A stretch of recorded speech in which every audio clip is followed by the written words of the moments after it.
In Surah An-Nisa, we read, وَاللَّهُ يُرِيدُ أَن يَتُوبَ عَلَيْكُمْ. And Allah wants to accept your repentance. Now, why does Allah refer to Himself in this ayah and in so many other ayat in the Quran as the third person?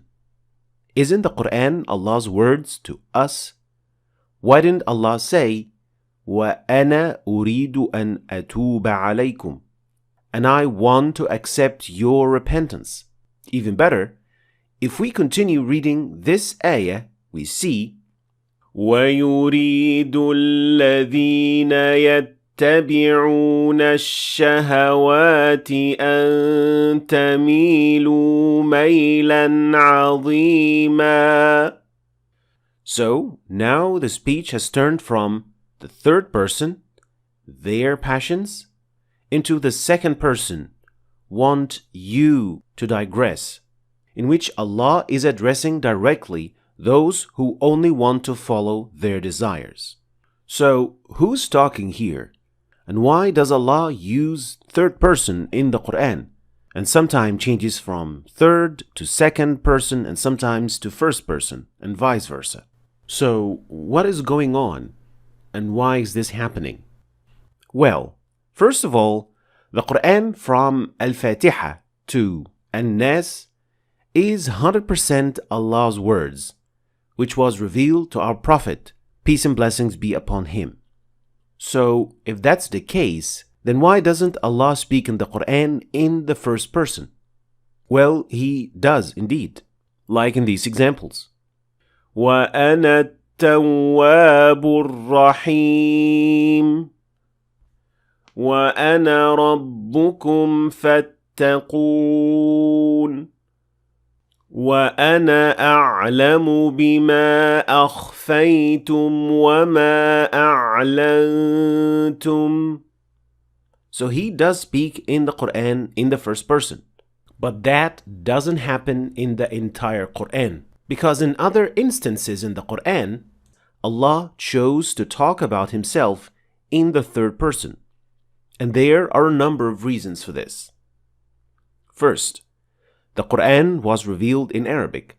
Therefore, Allah used the same ways of speech which Arabs did use.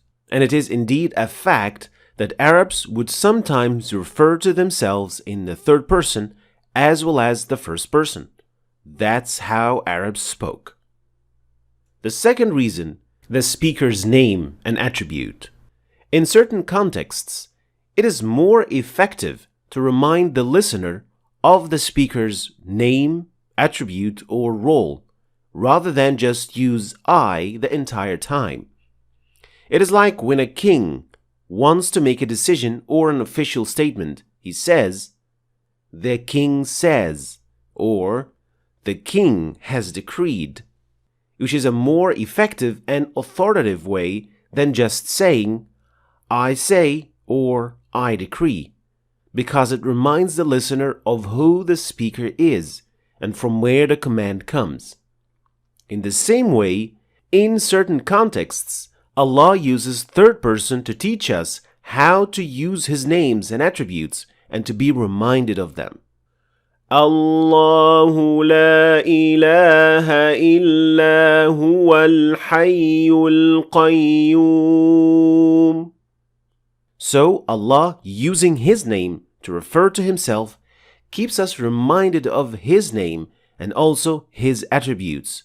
So there is no wonder that Al-Fatiha, which we recite more than a dozen times a day, starts with Alhamdulillahi Rabbil Alameen in the third person form, since we will then be reciting the name of Allah and being reminded of His name every single day.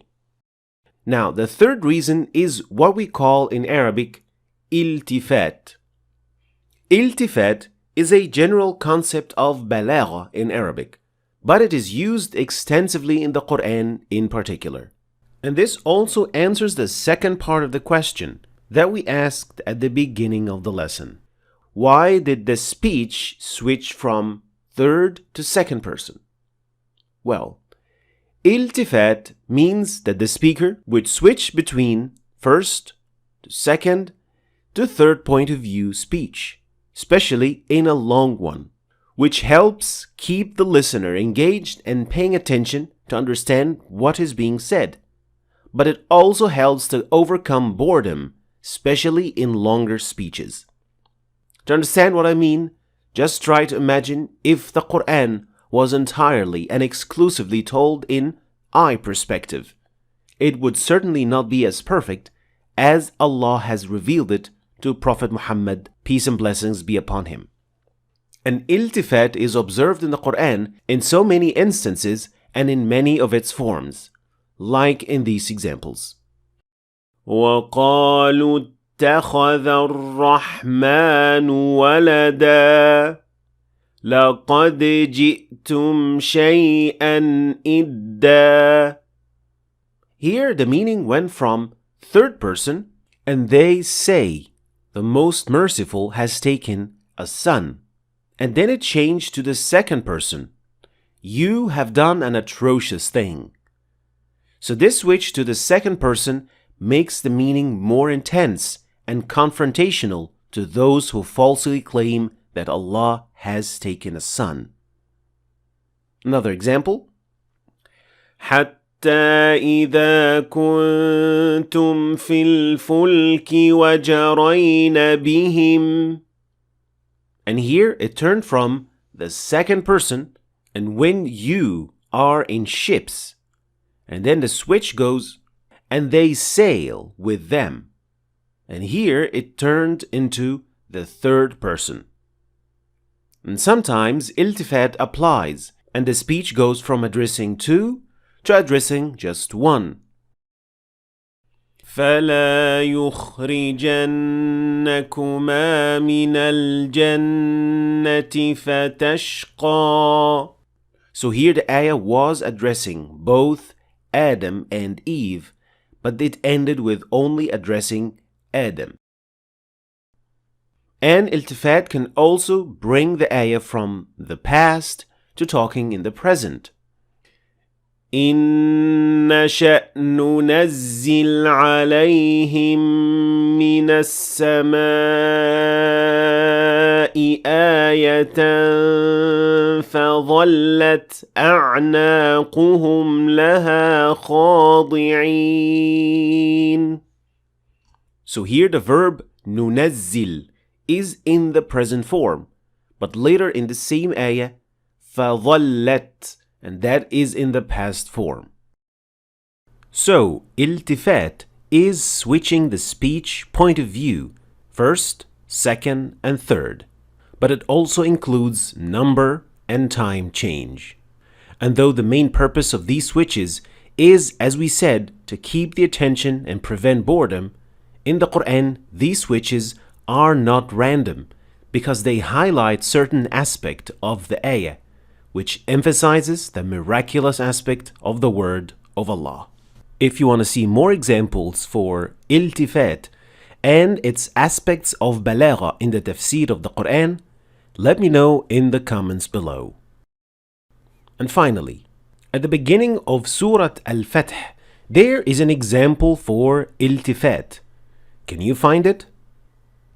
There's also another phenomenon in the first ayah, which is that Allah uses the plural form to talk about Himself. So why does that happen? I explained that phenomenon in this lesson, and you can click on this link if you want to keep watching and learning. Thanks for watching, and I'll see you next time.